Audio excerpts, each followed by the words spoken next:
entirely sure what caused this jet to crash at the moment. There are a number of possibilities.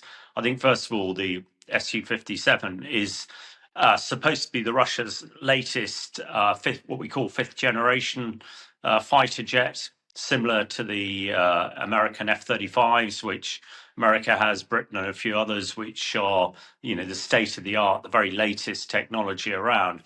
I think, first of all, looking at this, the fact that we know about it is pretty surprising. This sort of thing is usually suppressed by the Russian state and Russian media, and obviously they can't do this at all.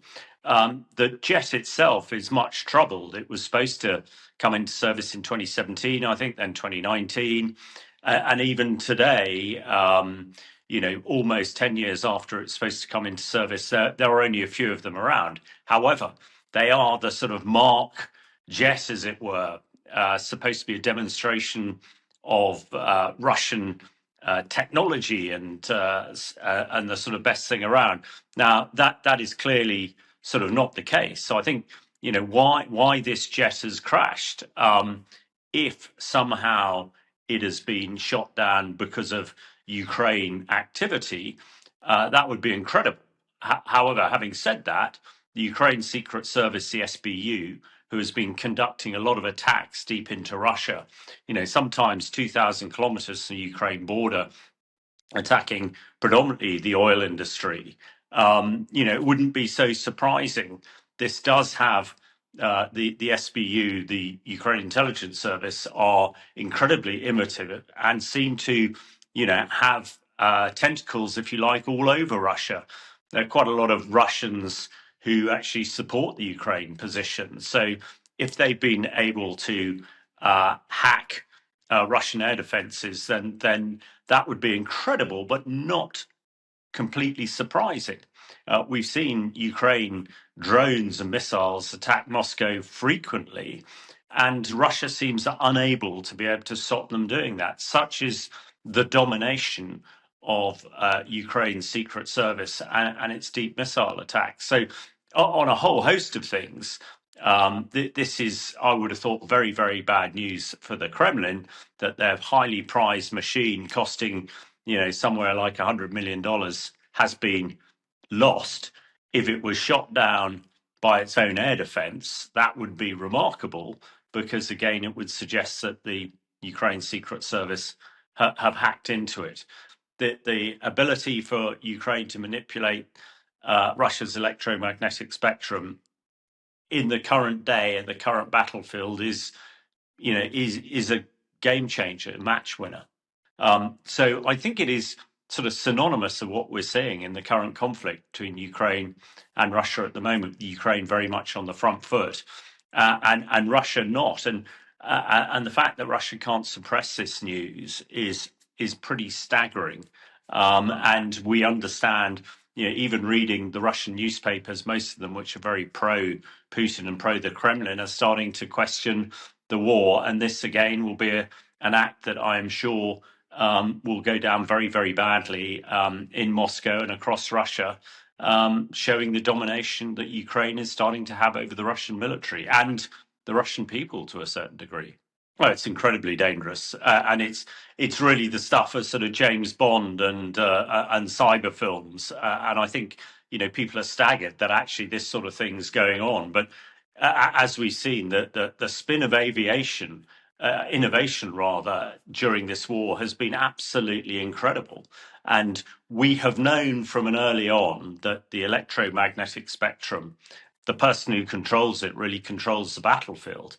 And it is staggering that Ukraine has been able to hack into some of the key systems here.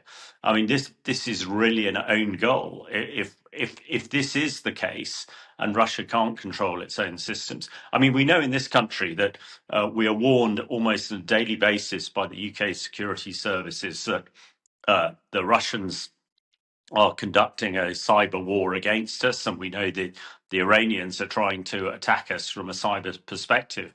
Now, in the UK, we have GCHQ, the Government Listening Agency, other security services, and a whole raft of areas that are looking to try and prevent cyber attacks by the enemy.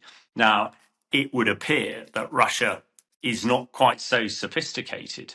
And actually, when we look at the Russian military compared to Western militaries and the Ukraine military, you do draw the conclusion that Russian military is very much, out of date. On the front lines, they're fighting a warfare that we saw in the First World War over 100 years ago, trench warfare. They don't seem to be really getting hold of the sophistication of the drones, which the Ukrainians are doing, and also this manipulation of the electromagnetic spectrum, which requires a lot of scientists, a lot of very clever people to do it. But still, Russia persists by, spending its time and effort on expensive mark pieces of kit like the S-57, Su-57. And of course, if they lose one of those, it's big news. It's a big deal. For $100 million, you could probably buy, 50 million drones, sort of thing, or 5 million drones at least. So, which is what Ukraine's doing. So, I think it's synonymous as the way that Russia is fighting this war. And although Russia militarily technology has always been at the forefront. If they can't protect their own air defense systems electronically, again, this shows a real breakdown in Russia's military capability. So, although we're talking about one event, the implications are vast, and will resonate around the world that these sort of things are capable. When you look at this latest cyber event, you now realize how quickly things are moving, and the person who stays in front will probably win. And at the moment, Ukraine is really putting a marker in the sand here, and you can't imagine how the president of Russia, Putin, can justify to his people that the war is going in the right direction and Russia's been successful when its own air defense systems may well be shooting down its own aeroplanes. I think if the Ukraine cyber forces and secret service have managed to hack into Russian air defense, it could be profound. We know that to operate on the current battlefield, the electromagnetic spectrum is absolutely key. I mean, first of all, for communicating with troops on the ground to make sure that they go to the right place. But virtually everything is controlled by the electromagnetic spectrum: air defense weapons, radar, drones, missiles. So if in some way Ukraine can manipulate the Russian electromagnetic spectrum, who knows what they could be doing? These much vaunted hypersonic missiles that President Putin keeps talking to us about. You could see a way they could be turned around and actually fired back into Moscow. So it is, if it is true that Ukraine has hacked into Russian command and control systems, it could be profound. When you look at it, as I purely look at it as a soldier, I cannot see how they can carry on operating without being able to communicate. I mean, you're almost going back to semaphore use of flags, in the First World War and Second World War. We have all got so used to communicating visually or electronically, and once that is stopped, then one can't see quite how things can go on. Now, it'll be fine on the front line, no doubt, with Russian troops fighting ostensibly a First World War type battle where, they don't need electronics to fight.